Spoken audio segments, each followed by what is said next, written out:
नमस्कार, जय हिंद, जय महाराष्ट्र. आरबी मराठी संवादमध्ये सर्व दर्शकांचं मनपूर्वक स्वागत. आज आपण चिखली तालुक्यातील सांडोळ या गावी आहोत.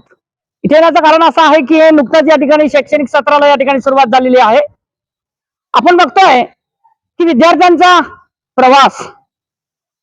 प्रवास या ठिकाणी कसा आहे, विद्यार्थ्यांनी ज्ञान या ठिकाणी कसं घ्यावं आणि गुरुजन वर्गांनी त्यांना कसं ज्ञान या ठिकाणी द्यावं, हा एक हेतू या ठिकाणी मनामध्ये ठेवून आज आपण तांदोळ येथील श्री शिवाजी जी शिक्षण संस्था आहे अमरावती,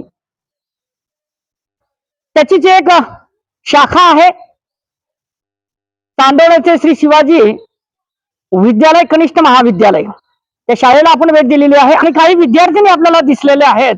त्यांना विचारूया की शाळेचा कारभार या ठिकाणी कसा चालतोय, शाळेच्या काही इत्थंभूत काही सुविधा कशा आहेत, शिक्षण कशा पद्धतीने गुरुजन वर्ग देतोय, हे सर्व माहिती आम्ही तुमच्यापर्यंत या ठिकाणी सादर करतोय. का करतोय की कुठेतरी आपला एक प्रांजळ हेतू आहे की हे जे शिक्षणाचं जे दालन आहे त्या दालनाविषयी याची जी माहिती आहे ती माहिती या ठिकाणी जगासमोर या ठिकाणी प्राप्त व्हावी, लोकांना या ठिकाणी जनजागृती त्याच्यामध्ये निर्माण व्हावी, हा प्रयत्न या चॅनलच्या माध्यमातून करण्यात येत आहेत.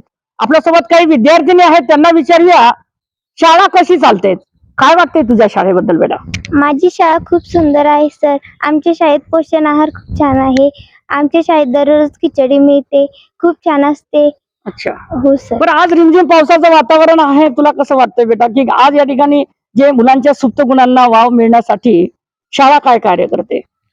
शाळा आमची खूप चांगले काम करत आहे आणि पाणी येत आहे तरी पण आम्हाला असं मस्त वाटतंय, कारण की शाळेचा परिसर हा खूप स्वच्छ आहे, आजूबाजूला झाडं आहे, त्यामुळे आम्हाला खूप छान वाटतं. बरं, कोरोनाच्या काळामध्ये जेव्हा या ठिकाणी आवश्यकता पडली होती ऑक्सिजनची आवश्यकता पडल्यामुळे मित्रांनो ऑक्सिजन मिळेना, परंतु आज या ठिकाणी हे जे वातावरण बघून, झाडांचं वातावरण बघून, हे जे पर्यावरण जे वातावरण जे आहे त्या वातावरणामध्ये कुठेतरी या ठिकाणी कोरोना मुक्त होतोय असं वाटतंय. हा, कारण की हे झाडं खूप छान आहे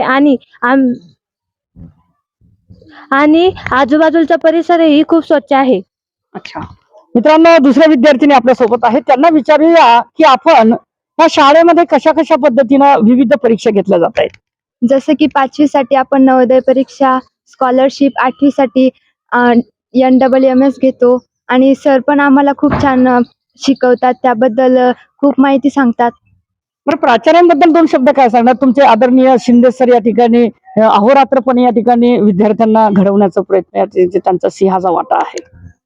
प्राचार्य सर जेव्हा आमच्या शाळेत आले होते तेव्हा शाळा खूप अशी वेगळी होती, आता खूप वेगळी बदललेली आहे आणि त्यांनी खूप सुविधा पण केलेल्या आहे. परत CCTV कॅमेरे बसवले आणि सगळ्या विद्यार्थ्यांना ते मार्गदर्शन पण करत असतात, सगळ्यांना सांगत असतात चांगला अभ्यास करायचा, चांगलं नाव मोठं करायचं, आपल्या शाळेचं नाव मोठं करायचं, गावाचं नाव मोठं करायचं, असं मार्गदर्शन करत बरं, तुला उद्याला कोणत्या दिशेने जाणार, तू कोणत्या दिशेने झेप घेणार, कशामध्ये नोकरीला लागण्याची इच्छा आहे?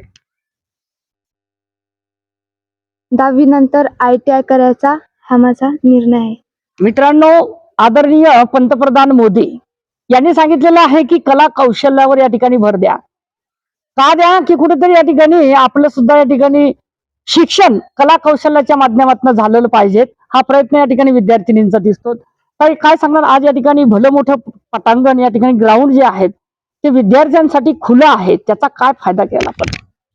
सर, म्हणजे ग्राउंड खूप मोठा आहे, आम्हाला सर खेळण्यासाठी खूप वेगवेगळ्या स्पर्धा असतात, जसे की जावलिन थ्रो आहे, भालाफेक, कबड्डी, खो खो इत्यादी. मुलींसाठी पण वेगळी बॅच राहते, मुलांसाठी वेगळी बॅच राहते. सर आम्हाला शिकवतात की कसं खेळायचं, पुढे कसं जायचं, आणि वातावरण खूप छान आहे इथलचं, त्यामुळे आम्हाला पण खूप छान वाटतं की नाही, आपले सर पण आपल्याला शिकवतात आणि असं वाटतं की आपण पण काहीतरी करावं.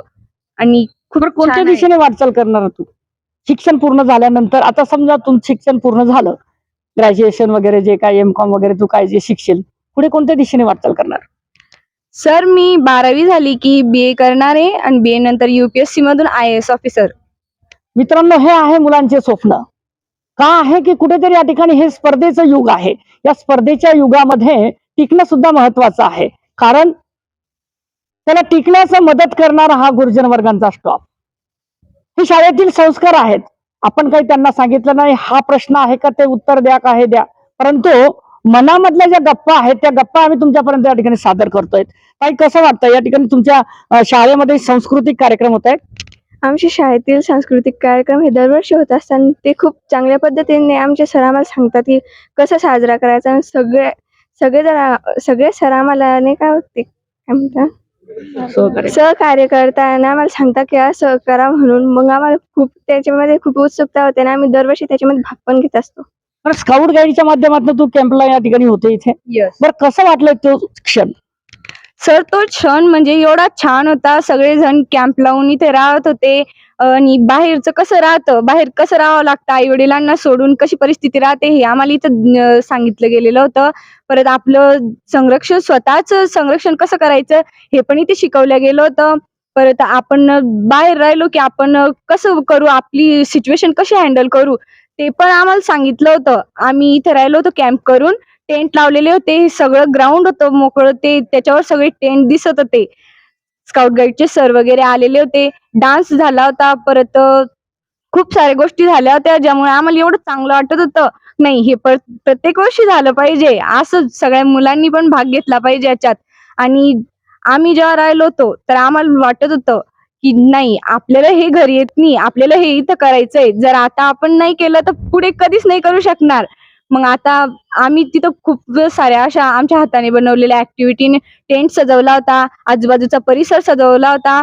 खूप छान वाटलं होतं आम्हाला जेव्हा स्काउट गाईडचे इथं कॅम्प आले होते तेव्हा. मित्रांनो हा ग्रामीण भागातल्या विद्यार्थिनी आहेत आणि ग्रामीण भागातील विद्यार्थ्यांच्या काही समस्या आहेत त्या सुद्धा आपण जाणून घेतलेल्या आहेत आणि त्यांच्या काय अपेक्षा आहेत हे सुद्धा आपण जाणून घेतलेलं आहे. स्काउट गाईड विषय हा का आहे हे सुद्धा एक समजून घेणं महत्वाचं आहे. प्रत्येक शाळेमध्ये स्काउट गाईड हा असायला पाहिजेत, कारण की स्काउट गाईड म्हटल्यानंतर मुलींनी सांगितलेलं आहे की मुलींसाठी खास आहे आत्मनिर्भरपणा हा एक विषय तिच्यामध्ये आहे. कारण की तिच्या मनोगतानं आपल्याला दिसलेलं आहे की कशा पद्धतीनं मुलींनी वागावं. राष्ट्रमाता जिजाऊ असेल, सावित्रीबाई असेल, सावित्रींच्या लेकी आहेत आणि आज पुढे जे त्या ध्येयाच्या दिशेने या ठिकाणी वाटचाल करताना दिसत आहेत. आपण आज थेट ग्राउंड रिपोर्ट आम्ही तुमच्यापर्यंत सादर करतोय श्री शिवाजी हायस्कूल कनिष्ठ महाविद्यालय चांदोळ.